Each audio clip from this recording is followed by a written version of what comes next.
Hello and welcome to Bill's Chill Fill, back with the second episode here in the video format. Now, in the first episode, I walked you through three of my more permanent setups.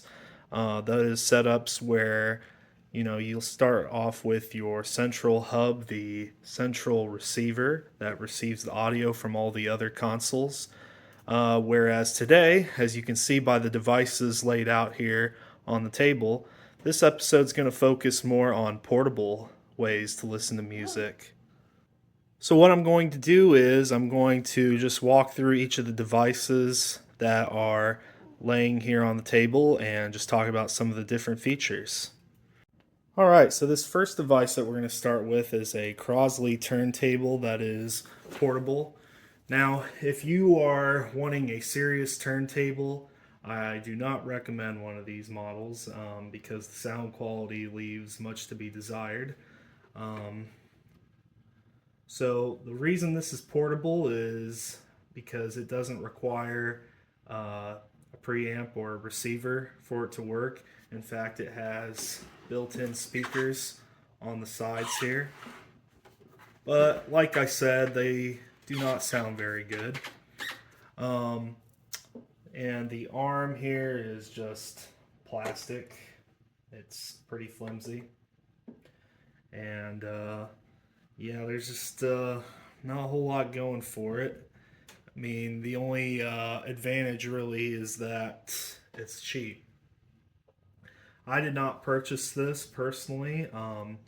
Back when I was in college, my then girlfriend, now wife, purchased this when I started getting into records.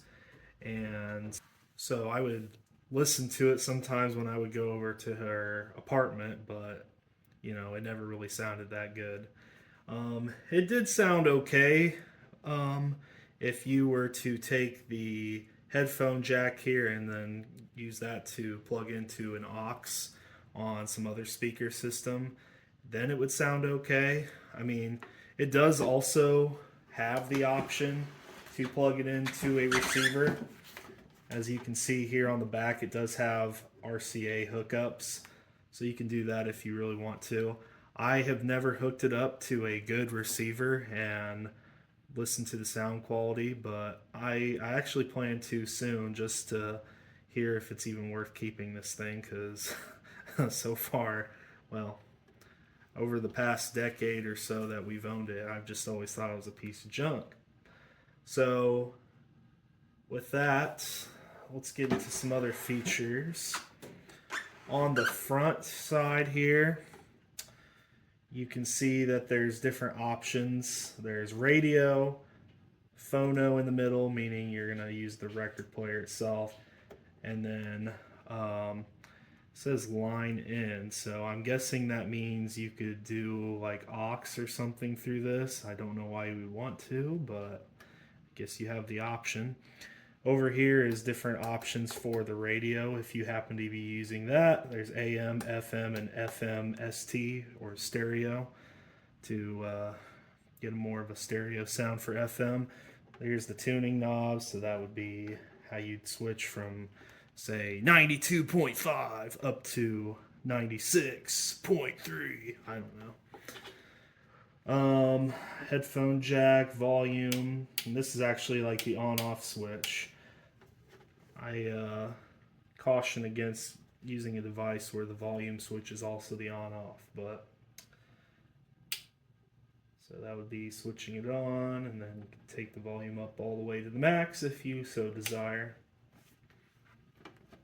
Then on the turntable itself, some of the features here, you have speed control, so if you want it all the way over to the left, it'll spin at 33 1/3, which is the standard speed for most vinyl records. There's 45 in the middle, and then it can even go up to 78, although it's not letting me right now. I don't know. Not sure if it works or not, and I'm not about to try to find out because I wouldn't dare try to play a 78 shellac record on this thing. That would probably be the last time you ever get to play that record. Probably destroy it. And then it's got this lever here to keep the receiver arm in place there, the tone arm. So that's kind of a way that you can listen to records out in the wild if you so desire. There's a cat for you. I remember I did listen to this outside once. I just brought it out on front porch one time and plugged it into an outlet and was able to listen to records outside. So that's, to me, that's like the main benefit of this, is like if you want to listen to records outside. But there's a lot of better options than records if you're out and about like that. Oh, and I forgot to mention, on the back of this, there's this wire. What is this wire? Well, that's the antenna to receive the radio signal. All right, well, speaking of radios here, this next device that I have is a portable radio that I just picked up today from a local auction. And that's actually a common way that I get a lot of my devices.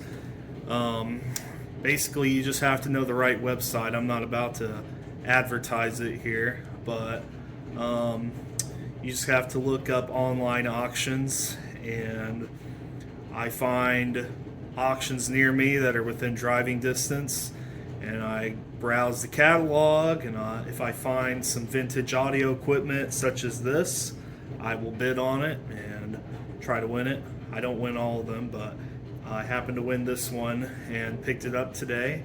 And so it's a Midland International radio receiver. So some of the features on it, it does receive FM and AM. At first I was having some trouble with the FM, but I just kind of had to mess with the switches on the back here. So I'll show you that. So you do have a couple knobs here. This is the tuning knob. Hopefully you can see that. And then this is like the on switch as well as the volume. Again, I don't like devices that do that, but that's how this one works. Now this knob here on the back, this is how you switch between AM and FM. And like I said, the AM was working just fine, but the FM was not working. And I'm not really sure what I did, but I kind of just messed with the switches and kind of just moved it a bunch and messed with the volume a bunch. I think maybe it was just kind of stuck and dirty. That was the issue. So once I messed with it a bunch, it started working better. It's kind of the equivalent of kick it to get to work better. Now down here at the bottom is where you would hook up a 9-volt battery, and so you can listen to music or whatever radio show off of it once that's plugged in. What else am I missing here? There's the antenna. You just pull that out. And then I think the only other thing would just be the headphone jack here. It's either the headphone jack or that's a DC port, like if you just want to plug it in instead of have it run off a battery. I'm not really sure yet. I haven't messed with it too much, but I have got it turned on and I've got it working. So cool little device to have just for funsies. Okay, up next I have a Sony Walkman. This particular model is a WM-A12. I don't really know what the hierarchy is for Sony Walkmans, but just showing off some of the features here. Here we've got play, stop, rewind, fast forward. On this side we have volume switch and then headphone jack. Now this here, get a nice close look here, it says normal or metal.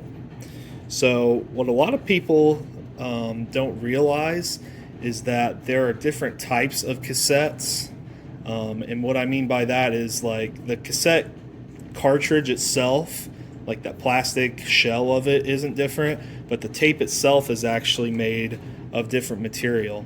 Now, most tapes in existence are what's called Type 1. But then you get into tougher types of tape that use different metals in them. There's like Type 2, Type 3, Type 4. And what that does is just essentially give you better playback quality, better sound quality.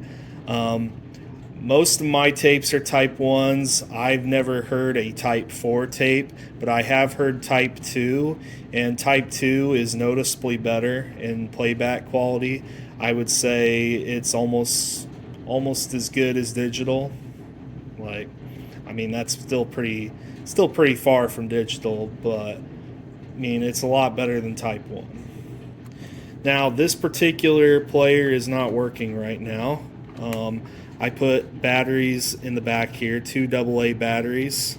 Oh, and while we're back here, this is actually, you can hook it on your belt so you can walk around with it a little easier.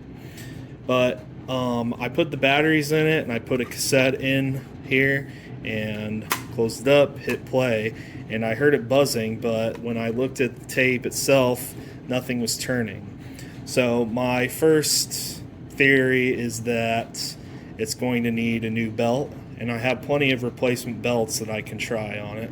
So I'll have to try that at some point. The issue I'm going to have is I'm not really sure how to get to the belt. I mean, it's pretty clear that this whole top can come off somehow. So I'm going to just have to try to get in there and pry it open, and then hopefully I can get to the belt, the old belt, take it out, put the new one in, and then somehow get it closed back up. Don't know how that's going to go, but it's a repair project for a rainy day. And now, this is something like that I got by complete accident. So this also came in the auction that I went to today to pick up that other portable radio. And when I looked at this, I was like, wait a minute, what is this thing? And then I read it. It is a mini disc player. And I was like, holy crap, I had no idea what I was getting myself into. A mini disc, it's kind of just like a mini CD. So you put it in there, close that up, and it spins around like a normal CD. It's just mini. And as far as I can tell, this does work. I put the batteries in there, and then the display came on, and it just said no disc. So the main problem I have is not that the player isn't going to work. The problem I have is that I don't own any mini discs. So I guess I'm going to have to remedy that in the near future, because this would be a cool little toy to have, just to run around with. But yeah, I don't own any mini discs. Okay, so rather than, mini discs, this is just a standard CD player, portable CD player. And back when I was a kid, this is what everybody used to listen to music on the go. Remember kids walking onto the bus, and they had this kind of like in their palm, and then they had headphones plugged into it, and they would listen to one of these portable CD players. So it was a must-have in the 90s and even into the early 2000s. That's how everybody did it when I was a kid. This isn't the one that I owned when I was a little kid. I actually just picked this up maybe 6 months ago at a Meijer, I think. For whatever reason, they had these. So pretty standard controls here: play, stop, skip tracks and all that, volume switch, headphone jack, and then if you want to just plug it in with a DC cable, 4.5 volt, you can. Personally, I just use batteries to power it. And what I think is cool about this is if you have a CD collection and you want to listen to your CDs in the car, but let's say your car is too new and no longer, it's a model that was made after CDs were popular, and so really all it has is like Bluetooth or an aux hookup. Well, what I did, at least in my car, my CD player no longer works in my car. So if I want to listen to CDs in my car, I use this thing. I just plug the headphone jack through the aux hookup on my car stereo, and there you go. I can listen to CDs. So, fun little device to have if you are still into CDs. All right, about maybe 10 years ago, these Bluetooth speakers really took off in popularity. This is one of the more popular ones, the UE roll that I have here. So pretty much you just turn it on with the button here, and my phone is automatically set to connect to it through Bluetooth. And what I use this for usually is I have this just sitting on a counter in my bathroom, and so if I want to listen to music or listen to like an audiobook or something while I'm in the shower or something, I just turn this on and hit play on my phone, and then there we go, we got sound. Another popular use for these would just be, again, like when you're out and about, like I've used these on camping trips as well, in addition to just having it around the house. Or if you're going to somebody's place and you don't know how to listen to music otherwise and they want to hear something, there you go, you can use this. But some of the features on this Bluetooth speaker, I mean, the plus and minus would be obvious, like volume control. I don't know if you can hear it, but you can press down on that and you'll hear a click to turn the volume on or off. And then under here is actually some of the connections. On the right there is the charging port, and then on the left would just be, I guess that's a headphone jack. I don't know why you'd want headphones when the whole idea is to listen to this out loud, but whatever. All right, and then this is probably the newest technology that I have here. This is a portable tape player from We Are Rewind. Not sponsored by them or anything, but I just bought this on a whim over the past winter and wanted to try it out. So it is pretty much like a Walkman, but it's got some modern features. The biggest one would be just the fact that it has Bluetooth capabilities, so I can listen to cassettes while not having to carry this around. I can have this in a pocket or in a bag or something and have the cassette playing, and then I can be listening to my Bluetooth earphones. But honestly, I really don't like the sound of it that way. I prefer to just plug in headphones directly, so that's what I do. This hookup is if you want to record audio onto a cassette, so that's another cool feature that it has. And so if I want to, this is like a cassette that I recorded myself. This is actually a Type 2, as you can see there, meaning it's one of the better quality cassettes. But if I wanted to record onto it, I would just have to hook this up to whatever it's taking audio from, and it'll record onto there. I've tried it before. I didn't really like the results that much. It didn't sound that great. It did work, it just didn't sound that good to me. And then this would just be it's a USB-C charging port, so you cannot use normal batteries on this. You have to charge the battery on it.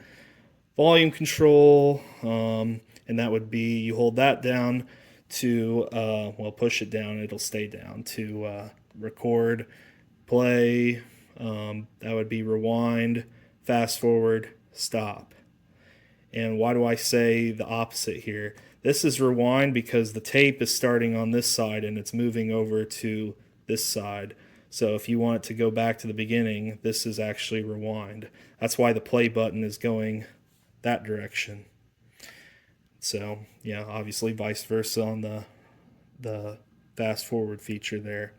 And then it's also got some lights here that light up when it's either recording, or no, sorry, the one on the left is to indicate that it's connected through Bluetooth. It'll flash when you're trying to connect it through Bluetooth. And then this is like just showing you when it's charging. it's like red when it's charging and then turns green, or it either turns green or just turns off, I think, when it's done charging. I think it just turns off when it's fully charged. So yeah, it's a neat little device.